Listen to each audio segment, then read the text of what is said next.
በስመ አብ ወወልድ ወመንፈስ ቅዱስ አሃዱ አምላክ አሜን።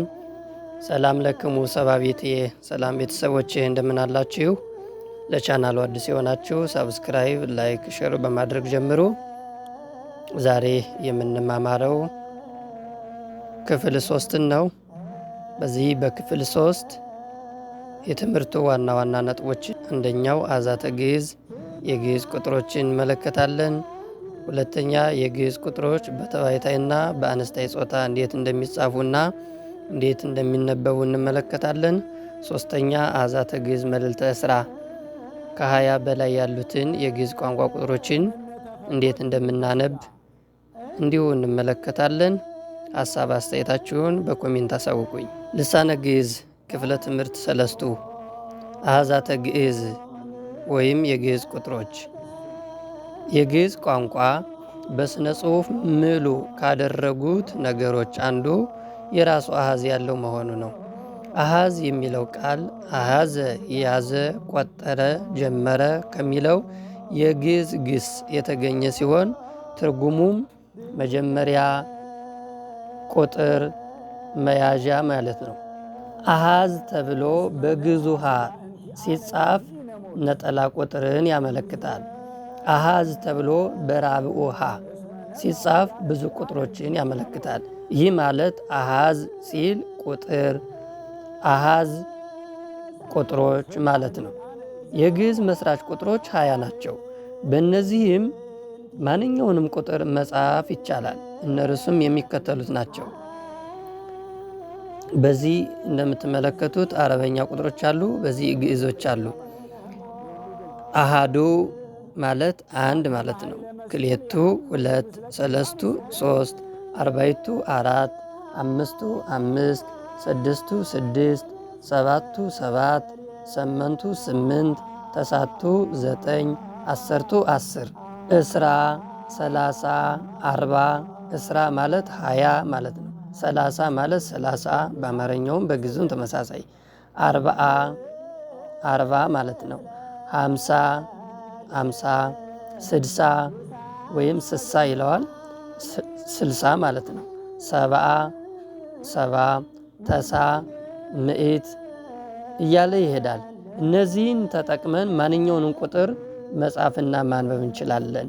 ከ1 እስከ 20 ያሉት እነዚህ ከ1 እስከ 10 ከ20 እስከ 100 ያሉት መስራች ቁጥሮች ይባላሉ ማለት ነው። ከነዚህ ውጭ የሚወጣ ቁጥር የለም። ማንኛውንም እስከ ሚሊየን እስከ ትሪሊየን ብንቆጥር እነዚህን ተጠቅመን ነው። ከዚህ ውጭ ሌላ የምንጠቀመው የለንም ማለት ነው። ሁለተኛው የግዕዝ አሃዝ ቁጥር በተባይታይና በአነስታይ ጾታ ተለይቶ ይገለጻል። ይህም የሚሆነው በፊደል በሚገለጽበት ጊዜ ነው። በምልክት ሳይሆን በፊደል በምንገልጽበት ጊዜ ጾታ ለይተን ልንጽፍ እንችላለን ማለት ነው። ለምሳሌ አሃዝ በተባይታይ ጾታ ሲገለጽ አሃዱ አንድ፣ ክልኤቱ፣ ሰለስቱ፣ አርባዕቱ፣ አምስቱ፣ ስድስቱ፣ ሰባቱ፣ ሰመንቱ፣ ተሳቱ፣ 10ቱ እያልን እንዲሁ 10ቱ ወአሐዱ፣ 10ቱ ወክልኤቱ 12 ማለት ነው። 10ቱ ወሰለስቱ ልክ 10ን ጻፍን ከዛ 3ን፣ 10ን ጻፍን ከዛ 4ን፣ 10ቱ ወአርባዕቱ፣ 10ቱ ወአምስቱ፣ 10ቱ ወስድስቱ፣ 10ቱ ወሰባቱ፣ 10ቱ ወሰመንቱ፣ 10ቱ ወተሳቱ፣ እስራ እንዲህ እያልን ስንገልጽ የወንድ አንቀጽ መሆኑን ያመለክትልናል ማለት ነው። በሴት ጾታ ስናየው ደግሞ እንደነገርኳችሁ በፊደል ነው የምንገልጸው። ምልክቱ ተመሳሳይ ነው። አሃቲ አንድ፣ ክልኤቲ ሁለት፣ ሰላስ 3፣ ራብዕ 4፣ ሐምስ 5፣ ስሱ 6፣ ሰብዑ 7፣ ሰማኒ ወይም ሰማኒት 8፣ ተስዑ 9፣ አስሩ 10 ወአሐቲ። አሁን በተባይታይ ጊዜ 10ቱ ወአሐዱ አደያን ነው። በአነስታይ ጾታ ደግሞ 10 ወአሐቲ፣ 10 ወክልኤቲ፣ 10 ወሰላስ፣ 10 ወአርባ፣ 10 ወአምስ። ይህ ማለት 10 ወ5 ማለት 15 ማለት ነው። 10 ወስሱ ማለት 16 ማለት ነው። 10 ወሰብኡ ማለት 17 ማለት ነው በሴት አንቀጽ። 10 ወሰሙኑ 18 ማለት ነው። 10 ወተስኡ 19 ማለታችን ነው። እስራ እንዲህ እያለ ይቀጥላል ማለት ነው። ሶስተኛው አሃዛተ ግዕዝ መልዕልተ እስራ ከ20 በላይ ያሉ የግዕዝ ቋንቋ ቁጥሮች ከ1 እስከ 10 ከ20 እስከ 100 ያሉትን መስራች ቁጥሮች ብለናቸዋል።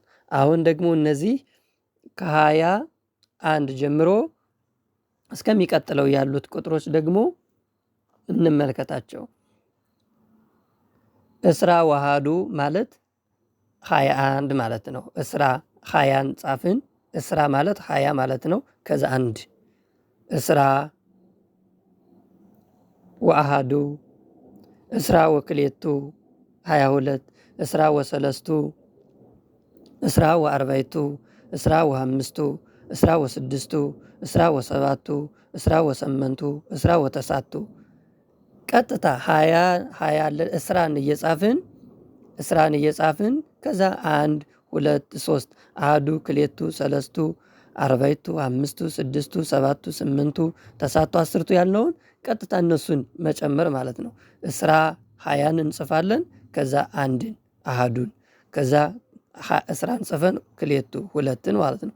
ያ ማለት እስራ ወአሐዱ በፊደል ስንጽፈው እስራ ወአሐዱ ወ ያስፈልገናል። እስራ ወአሐዱ 20ና 1 አይደል? 20ን እንጽፋለን። ከዛ ደግሞ ማን አለን? 1 እንጨምራለን። ይህ ማለት 20ና 1 20ና 2 20ና 3 20ና 4 20ና 5 ማለት ነው። ስለዚህ እስራ ወአሐዱ እስራ ወክልኤቱ እስራ ወሰለስቱ እስራ ወአርባዕቱ እስራ ወሐምስቱ እስራ ወስድስቱ እስራ ወሰባቱ እስራ ወሰመንቱ እስራ ወተሳቱ እያልን እንሄዳለን። ከዛ 30 እንላለን። እስራ ወተሳቱ ካልን በኋላ 30 አይደል የምንለው? 29 ካልን በኋላ 30 30 ነው በግዕዝም በአማርኛ። 30 ወአሐዱ ልክ እንደዛው እስራ ወአሐዱ እንዳልነው 30 ወአሐዱ 30 ወክልኤቱ 32 ማለታችን ነው። 30 ወሰለስቱ 30 ወአርባዕቱ 30 ወሐምስቱ 30 ወስድስቱ 30 ወሰባቱ 30 ወሰመንቱ 30 ወተሳቱ ከዛ 40 እነዚህ ብቻቸውን የሚቀመጡት እስራ 30 40 እነዚህ መስራች ናቸው ማለት ነው። ከዛ አሁንም እንደ መጀመሪያው 40 እንጽፋለን። ከዛ ቀጥታ አሐዱ ክልኤቱ ሰለስቱ የሚሉትን ማስቀመጥ ብቻ ነው። 41 ስንል አሁን 40 ወአሐዱ 40 ወክልኤቱ 40 ወሰለስቱ 40 ወሐምስቱ 40 ወስድስቱ 40 ወሰባቱ 40 ወሰመንቱ 40 ወተሳቱ ከዛ 50 እንላለን። እንዲህ እያለ ይቀጥላል። አሁን እዚህ ላይ 60 ተመሳሳይ ስለሆነ ነው። 60 ወአሐዱ አሁን 60 ወይም 60 አለ አይደለ? ይቺ ምልክት አለች። 60 ወይም 60 ወይም 60 ይባላል። 60 ወአሐዱ እንደዛው 60 ወክልኤቱ በመግቢያችን አሁን እንዴት ነው የተመለከትነው? መስራች ቁጥሮች ብለን አይተናቸዋል። ከ1 እስከ 10 እና ከ20 እስከ 100 ያሉትን መስራች ናቸው። ከዛ 60 ወአሐዱ 60 ወክልኤቱ 60 ወሰለስቱ 60 ወአርባዕቱ 60 ወሐምስቱ 60 ወስድስቱ 60 ወሰባቱ 60 ወሰመንቱ 60 ወተሳቱ ከዛ 70 መስራች ቁጥር ነው። ከዛ 70 ወአሐዱ 70 ወክልኤቱ 70 ወሰለስቱ 70 ወአርባዕቱ 70 ወሐምስቱ 70 ወስድስቱ 70 ወሰባቱ 70 ወሰመንቱ 70 ወተሳቱ ከዛ 80 እንላለን። 80 ወአሐዱ ተመሳሳይ ነው። 80 ወአሐዱ 80ን እንጽፋለን። ከዛ 1ን 82 ለማለት 80ን እንጽፋለን። ከዛ 2ን ማለት ነው።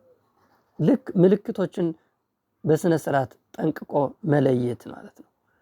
80 ወሰለስቱ 80 ወአርባዕቱ 80 ወሐምስቱ 80 ወስድስቱ 80 ወሰባቱ 80 ወሰመንቱ 80 ወተሳቱ ከዛ 90 ማለት ነው። አሁንም እንደዛው ተሳ ወአሐዱ ተሳ ወክልኤቱ ተሳ ወሰለስቱ ተሳ ወአርባዕቱ ተሳ ወአምስቱ ተሳ ወስድስቱ ተሳ ወሰባቱ ተሳ ወሰመንቱ ተሳ ወተስዓቱ ከዛ ምዕት መቶ አለ። መቶ አሁንም በዛው ነው የምንቀጥለው። ምዕት ወአሐዱ 101 ወይም 101 ማለት ነው። ምዕት ወአሐዱ መቶ ማለት ምዕት አይደል? ከዛ አንድ ስንጨምርበት ምዕት ወአሐዱ ይሆናል። ምዕት ወክልኤቱ ምዕት ወሰለስቱ ምዕት ወአርባዕቱ ምዕት ወአምስቱ ምዕት ወስድስቱ ምዕት ወሰባቱ ምዕት ወሰመንቱ ምዕት ወተስዓቱ ምዕት ወአሰርቱ 110 ማለት ነው። 110 ከዛ ይቀጥላል። 111 ለማለት ምዕት አሰርቱ ወአሐዱ ምዕት እንላለን። መቶን ጻፍን። ከዛ አሰርቱ ወአሐዱ ምዕት አሰርቱ ወአሐዱ ምዕት አሰርቱ ወክልኤቱ ምዕት አሰርቱ ወሰለስቱ ምዕት አሰርቱ ወአርባዕቱ ምዕት አሰርቱ ወአምስቱ ምዕት አሰርቱ ወስድስቱ ምዕት አሰርቱ ወሰባቱ ምዕት አሰርቱ ወሰመንቱ ምዕት አሰርቱ ወተስዓቱ ከዛ ምዕት ወእስራ ምዕት ወእስራ ማለት 120 ማለት ነው። ምዕትን እንጽፋለን። 100 ራሷን የቻለች ነች ምዕት። ከዛ እስራ ስንለው 120 ይሆናል ማለት ነው። ከዛስ ለምሳሌ ምዕት ወ30 130 ቢሆን ምዕት እንጽፍና 130 ምዕት እንጽፈን 30ን ስንጨምርበት ምዕት ወ30 ምዕት ወ40 ምዕት ወ50 ምዕት ወ60 ምዕት ወ70 ምዕት ወ80 ምዕት ወተስዓ ክልኤቱ ምዕት 200 ማለት ነው። ከዛ ክልኤቱ ምዕት ወአሐዱ 201 አይደል?